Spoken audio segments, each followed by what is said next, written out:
नमस्कार दोस्तों, मैं महावीर प्रसाद डीपी के न्यूज़ चैनल से और आज हम पहुंचे हैं पंचायत समिति मुंडावर अलवर जिला और वार्ड नंबर 23 में आए हुए हैं। वार्ड नंबर 23 की अगर बात करें तो यहां से भारतीय जनता पार्टी के उम्मीदवार अरुण जी हमारे साथ है। अरुण जी, स्वागत है आपका। जी, थैंक यू। अरुण जी, अब आप घर घर जा रहे हो, डोर टू डोर जा रहे हो, जनसंपर्क किया जा रहा है, लोगों से भी मिल रहे हो, किस तरह की समस्या जनता आपके सामने रख रही है? देखिए, मुख्य रूप से जो हम जा रहे हैं, डोर टू डोर हम संपर्क कर रहे हैं। कई दिनों से संपर्क हमारा जारी है और भारी उत्साह के साथ में लोगों का जो है हमें जन समर्थन हमें मिल रहा है। लेकिन क्षेत्र में मुख्य रूप से जो है पानी के पीने की जो समस्या है, उसकी मुख्य रूप से समस्या हमारे सामने आई है। उसको निश्चित रूप से जैसे ही हम भारतीय जनता पार्टी का हमारा बोर्ड बनेगा, हमारा प्रधान बनेगा, उस समय हम इस क्षेत्र की जो समस्याएं होंगी पानी से संबंधित या अन्य कोई सड़क से संबंधित छोटी मोटी समस्याएं जो हैं, उनको निश्चित रूप से पूरा करने का काम हम करेंगे। अरुण जी, बात करें आपके राजनीतिक करियर की, आपके परिवार में इससे पहले? सर, मैं पूर्व में भी इस वार्ड से पंचायत समिति सदस्य रहा हूं, क्योंकि पहले मुझे निर्दलीय के रूप में यहां से चुनाव लड़ने का सौभाग्य प्राप्त हुआ था और 2010 में मैं प्रधान सम्मी चौधरी के बोर्ड का सदस्य रहा हूं, निर्दलीय चुनाव लड़ा था। अब की बार मुझे भारतीय जनता पार्टी ने अपना प्रतिनिधि बना के यहाँ भेजा है और उसका मुझे सौभाग्य प्राप्त हुआ लोगों का, उसकी वजह से मुझे भारी जन समर्थन प्राप्त हो रहा है। मैं इसका सौभाग्य का अपने आप में गौरवान्वित महसूस करता हूँ। लगातार जनता के बीच में बने हो, लगातार भारतीय जनता पार्टी से ही आप बने हुए हो, ऐसे में बात करते हैं मुंडावर क्षेत्र की।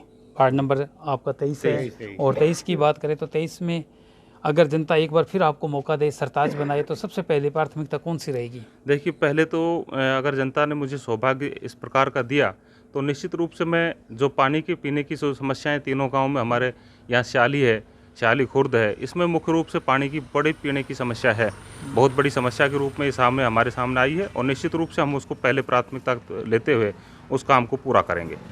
अपने साथ सीनियर भी हैं और सीनियर सिटीजन की बात करते हैं तो सीनियर सिटीजन की एक बड़ी दिक्कत आती है पेंशन को लेकर। तो ऐसा कोई मामला आपके सामने? सर, ऐसी कोई समस्या हमारे सामने नहीं आई। निश्चित रूप से राज्य सरकार और केंद्र जो सरकार है वो केंद्र सरकार की योजनाओं को यहाँ पे हमने बेहतर ढंग से पहले भी इम्प्लीमेंट किया है और किसी की पेंशन से संबंधित हमारे सामने कोई समस्याएं नहीं आई।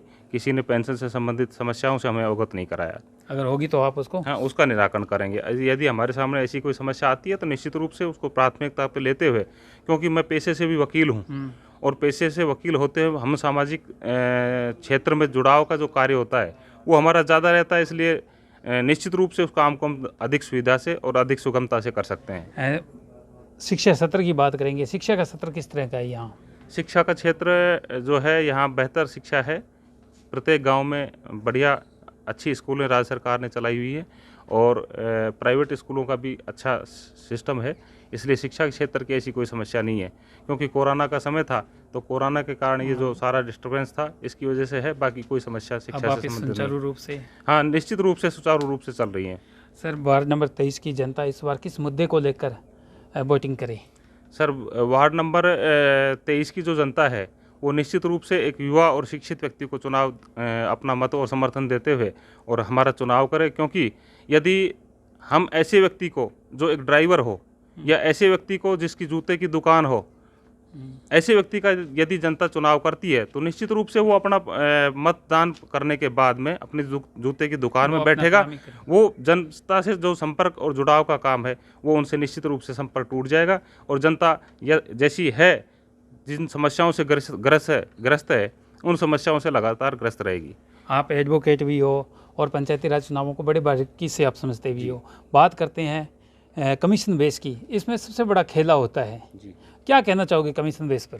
सर, ऐसा देखिए, अभी जो नरेंद्र मोदी जी के नेतृत्व में जो सरकार चल रही है उस सरकार ने निश्चित रूप से अकाउंट्स में जो पे का जो काम किया है, यानी इलेक्ट्रॉनिक जो डिजिटल पेमेंट है, उससे इस समस्या से बहुत हद तक निजात पाया गया है।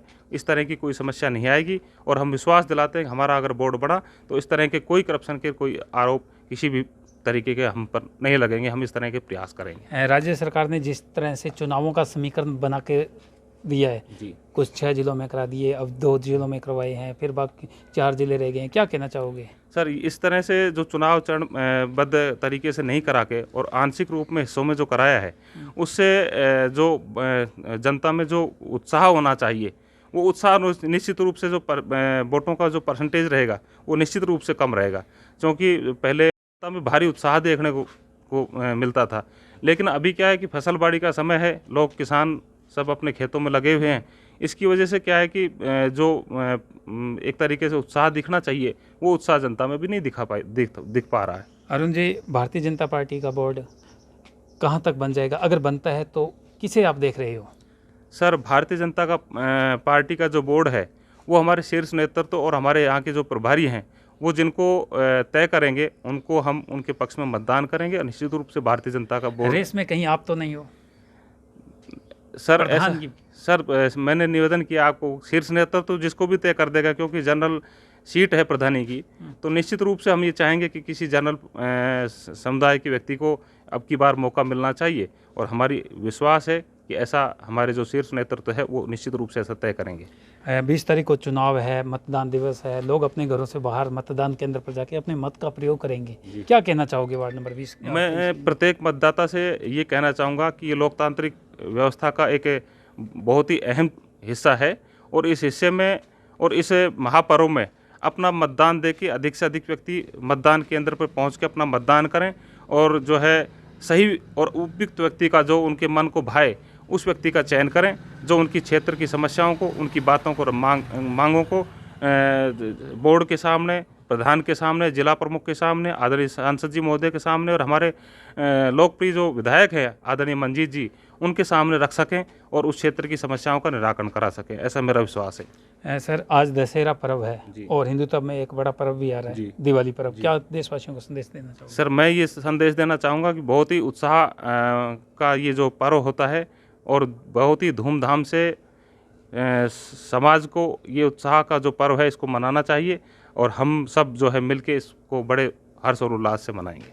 तो ये थे वार्ड नंबर 23 से मुंडावर पंचायत समिति से भारतीय जनता पार्टी के डेलीगेट उम्मीदवार अरुण जी, जो एडवोकेट हैं। इनका कहना है कि जनता अगर फिर से हमें यहाँ से सरताज बनाती है तो केंद्र सरकार, राज्य सरकार से जो भी योजनाएं आएगी वो आम जनता के घर तक पहुँचाई जाएगी। मैं महावीर प्रसाद, मेरे साथ कैमरा पर्सन मदन, देखते रहिए DPK न्यूज़ चैनल।